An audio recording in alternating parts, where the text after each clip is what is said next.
पर इसे मेरा सौभाग्य कहूं या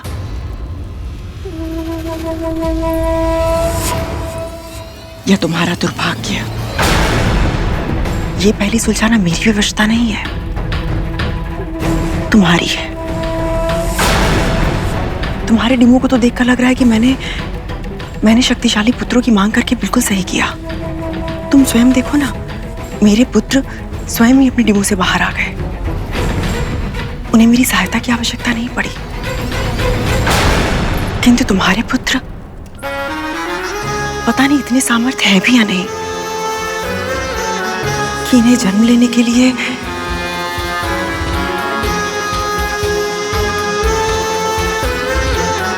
तुम्हारी सहायता की आवश्यकता हो।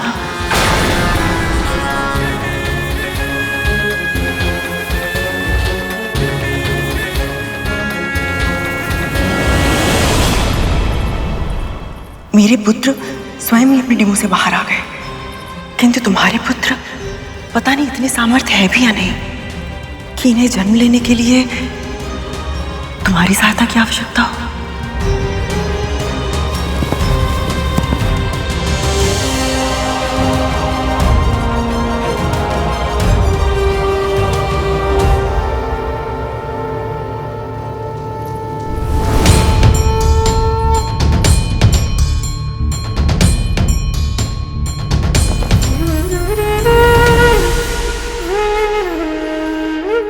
मेरे साथ ऐसा क्यों हो रहा है प्रभु? क्यों मेरा मन अपनी ही बहन के पुत्रों को देखकर ईर्ष्या से भर उठा है? क्यों मेरे हृदय में अपने डिमो के विषय में शंका बढ़ती जा रही है? इस उहापोह की स्थिति में और अधिक रहना मेरे लिए संभव नहीं है नारायण। मुझे मेरे पुत्र प्रदान कीजिए, या तो मां बनने की मेरी आशा को ही समाप्त कर दीजिए, या फिर मुझे कोई स्पष्ट संकेत दीजिए कि मेरे डिम संतान ही नहीं है, उनमें मेरे पुत्र पल रहे हैं, वो सुरक्षित हैं। मुझे बताइए प्रभु, कोई संकेत दीजिए।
जिस बालक ने अभी जन्म भी नहीं लिया, तू उसे शत्रु मान बैठी है।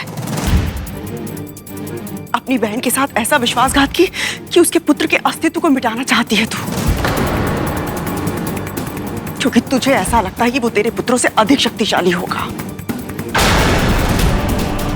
क्यों इतना घनघोर विश्वास है तुझे कि वो तेरा और तेरे पुत्रों का अहित ही करेगा?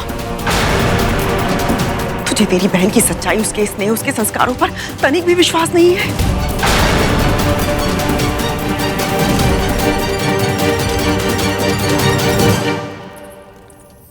ऐसी कौन सी समाधि में लुप्त है प्रभु, जो अपनी भक्त की पुकार आप तक पहुंच ही नहीं पा रही है? ना आपको इस माँ की पीड़ा दिखाई दे रही है, ना ही मेरी इन संतानों को। क्यों प्रभु, क्या कमी रह गई थी मेरी साधना में, मेरी ममता में? कहीं ऐसा तो नहीं कि मेरे पुत्रों को मेरी पुकार सुनाई तो दे रही है, किंतु ये विवश है। कद्रू दीदी के पुत्रों की तरह इतने शक्तिशाली नहीं है कि डिम का कठोर आवरण तोड़कर स्वयं बाहर आ सके। किंतु मैं इन डिमों को केवल निहारती नहीं रह सकती हूँ, थक चुकी हूँ इन्हें ताकते ताकते। मेरी भी इच्छा है कि मैं अपने पुत्रों को वैसे ही खिलाऊं जैसे कद्रू दीदी अपने पुत्रों को खिलाती है। अब मुझे ज्ञात करना ही होगा कि इन डिमों के भीतर मेरी संतान पल रही है या नहीं।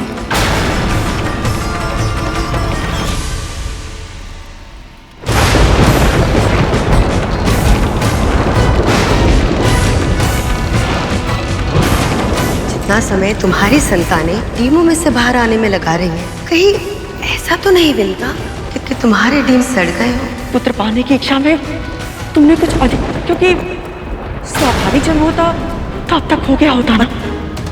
तुम्हारे डीम में सड़ गए हो? पता नहीं इतनी सामर्थ्य है भी या नहीं कि इन्हें जन्म लेने के लिए तुम्हारी सहायता की आवश्यकता हो। यदि मैं चाहती हूँ कि मेरे पुत्र सबसे अधिक शक्तिशाली हो, अपने शत्रुओं पर विजय पाने में सक्षम हो, तो उसमें क्या अनुचित हुआ जब दुर्वासा ऋषि ने विंता का पक्ष लिया था? उसमें कुछ अनुचित नहीं था। जब बालखेल ऋषि ने स्वामी को पुत्र के रूप में आकाश का इंद्र पाने का वरदान दिया था, तब मेरे पुत्र जन्म ले चुके थे और विंता के पुत्रों का जन्म होना शेष था। उसमें कुछ अनुचित नहीं था। और यदि आज मैं अपने पुत्रों का हित करना चाहती हूँ तो अनुचित कैसे हुआ? अपने पुत्रों को शक्तिशाली बनाने की महत्वाकांक्षा रखना अनुचित नहीं है कद्रू, किंतु किसी और के पुत्र को जन्म लेने से पहले मारने के षड्यंत्र की रचना करना अनुचित है। अपनी बहन के मन में शंका का बीज इतनी गहराई तक बो देना कि वो अपने ही पुत्रों का हित कर बैठे। और यदि ये पाप तूने किया है तो इसका परिणाम तुझे और तेरे पुत्रों को भुगतना होगा। यदि आज तेरे षड्यंत्र के कारण विंता ने अपने डिमो को नष्ट कर दिया, तो स्मरण रखना, भविष्य में तेरे पुत्रों के विनाश का कारण तू स्वयं होगी।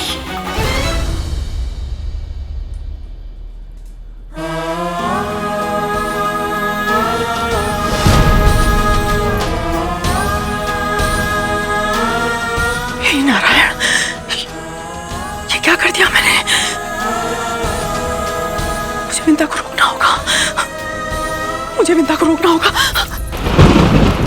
कहीं ऐसा तो नहीं विनता कि तुम्हारे डीम में सड़ गए? पता नहीं इतने सामर्थ्य है भी या नहीं कि इन्हें जन्म लेने के लिए तुम्हारी सहायता की आवश्यकता हो।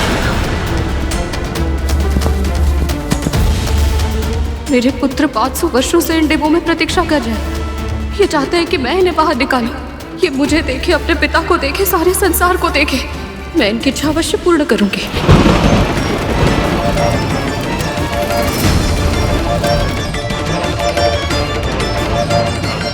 अब मैं वही करूंगी जो इस परिस्थिति में कद्रू दीदी करती है। 500 वर्षों से मैं प्रतीक्षा कर रही हूँ, अब और नहीं। अब मैं अपने पुत्रों का मुख देख कर ही रहूंगी। जन्म लेने में इनकी सहायता अवश्य करूंगी मैं।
मेरा डिम सड़ा नहीं है।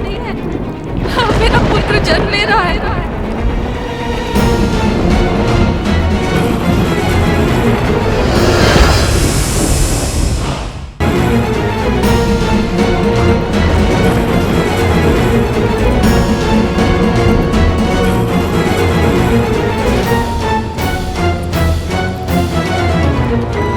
अरुण, सूर्य की तरह लाल आभा वाले मेरे पुत्र।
पुत्र को विकलांग बना दिया।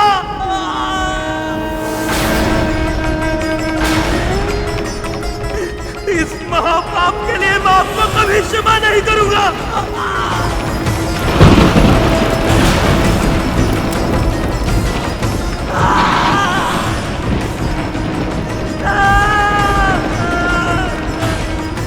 असुरक्षा और मत्सर जैसे दोषों ने आप और आपकी बहन दोनों की बुद्धि हर ली और मुझसे छीन लिया मेरा गौरव और मेरा भाग्य। इसका मूल्य आपको चुकाना होगा। अपने किए का दंड आपको भोगना होगा माता।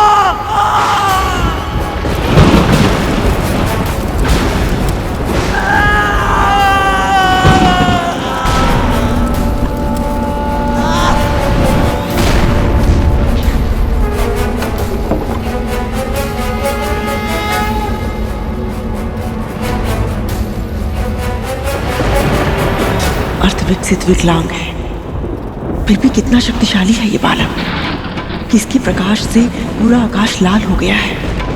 यदि क्रोध में उसने मुझे कोई श्राप दे दिया तो?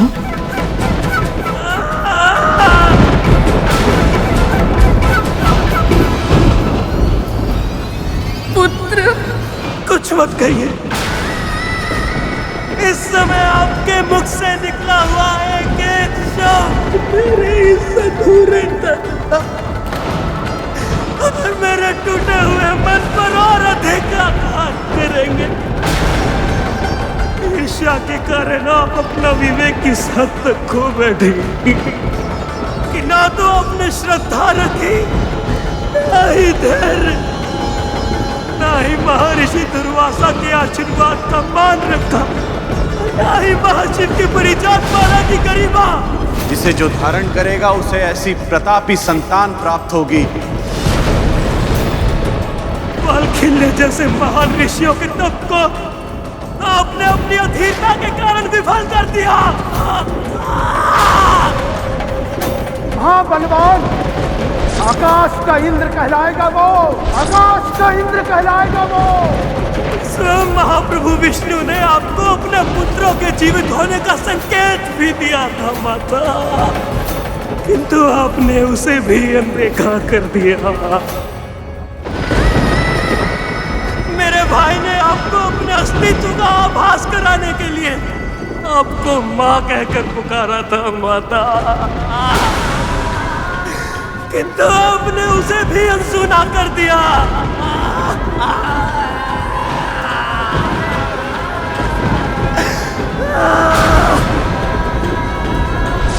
माँ,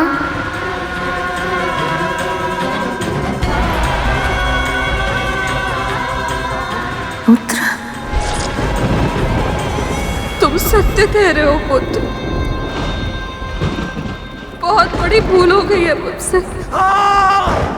आपसे हुई है भूल, आपसे हुई है भूल, किंतु निर्दोष होने के बाद भी इस भूल का दंड आजीवन मुझे भोगना होगा माता। एक माँ का कर्तव्य होता है अपने पुत्र की रक्षा करना, किंतु आप तो ऐसी मां निकली जिन्होंने अपने ही पुत्र पर ऐसा प्रहार किया जिसकी पीड़ा मुझे आजीवन शारीरिक और मानसिक रूप से सहनी होगी। जब जब अपने ही साधे अपंग शरीर को देखूंगा आपको ही अपना अपराधी पाऊंगा।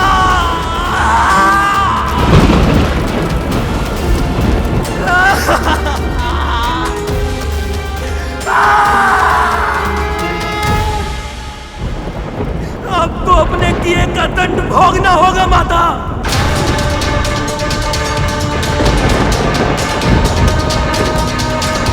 इस समय जो भीषण और असहनीय कष्ट मुझे हो रहा है, ऐसा ही कष्ट आपको भी प्रतिपल सहना होगा।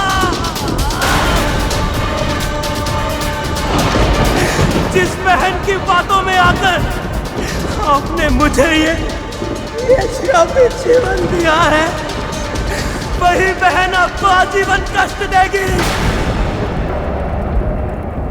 और अब जाकर भी उसके आदेशों को अनसुना नहीं कर पाएंगी माता।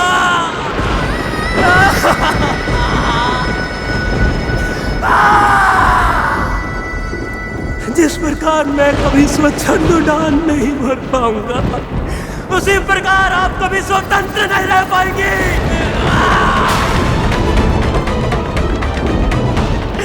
जिस प्रकार मैं अपनी विवशता का दास बन गया, उसी प्रकार आप भी अपनी बहन की दासी बनकर रहेंगी। ये श्राप है मेरा।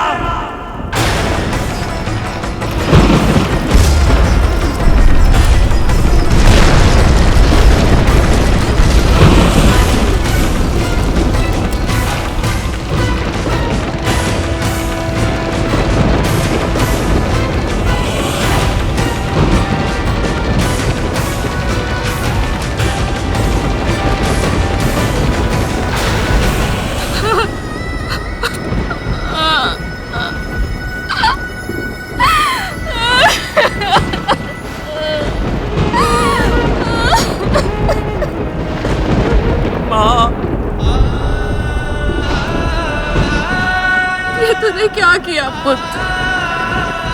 ईर्ष्या और मोह में अपना विवेक खो बैठी थी मैं, पर तुझे कष्ट पहुंचाना मेरा उद्देश्य नहीं था। तेरे टेप को फोड़ने की भूल अनजाने में हुई है मुझसे, और इस भूल के परिणाम स्वरूप इतना बड़ा श्राप मिल गया मुझे। ऐसे जीवन से तो अच्छा है तू मुझे मृत्यु दे देता।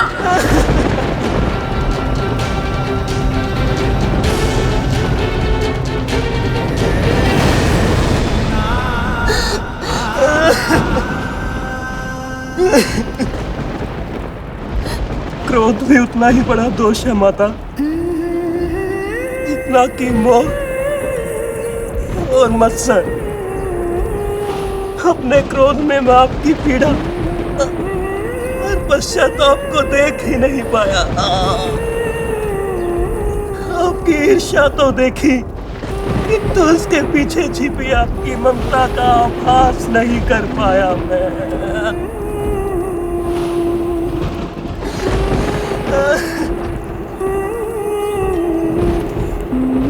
मुझसे भी भूल हो गई माँ।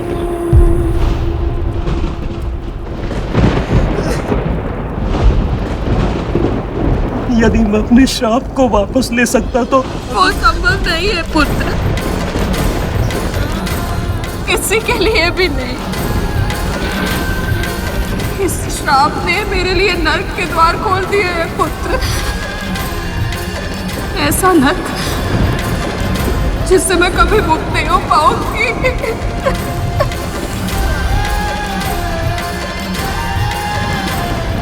कोई तो उपाय होगा माता, कोई तो माध्यम, कुछ तो होगा जिससे मैं।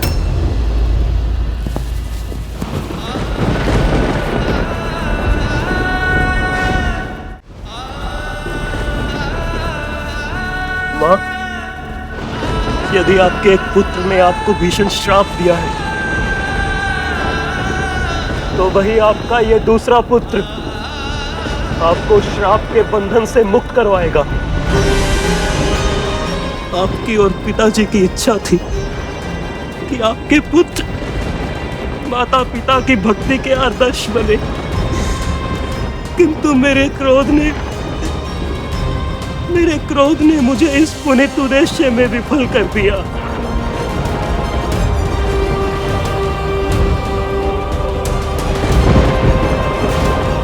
और अब मेरा वरदान मेरे श्राप को विफल करेगा।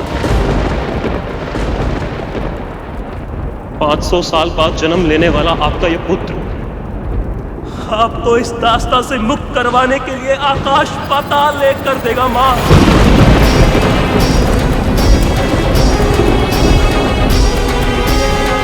इस संसार में परोपकार का ऐसा आदर्श प्रस्तुत करेगा कि इसकी महिमा का गुणगान युगों युगों तक किया जाएगा।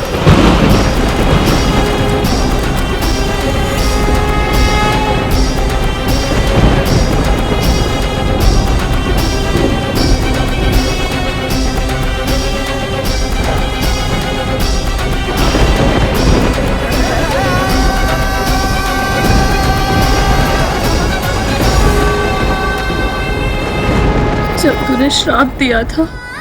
मुझे लगा था मेरा समस्त जीवन अब अंधकार की अथाह खाई में डूब गया है, पर अपने भाई को यश का वरदान देकर तूने मेरे अंधकार में आशा का उजाला भर दिया है। मुझे पूरा विश्वास है पुत्र, तू इस जन्म दोष से नहीं, अपने कर्म से जाना जाएगा। न स्वयं कभी हताश होगा, न किसी को हताश होने देगा।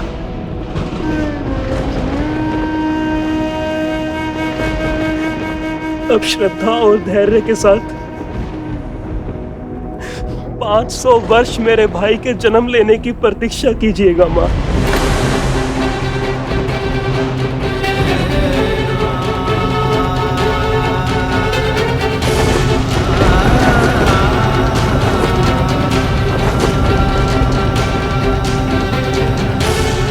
भगवान विष्णु के प्रताप से होने वाली आपकी संतान का वर्चस्व संपूर्ण आकाश में स्थापित होगा। महाबुद्धिमान, महाबलवान, आकाश का इंद्र कहलाएगा वो, आकाश का इंद्र कहलाएगा वो। यदि आपके एक पुत्र ने आपको भीषण श्राप दिया है, तो वही आपका ये दूसरा पुत्र आपको श्राप के बंधन से मुक्त करवाएगा।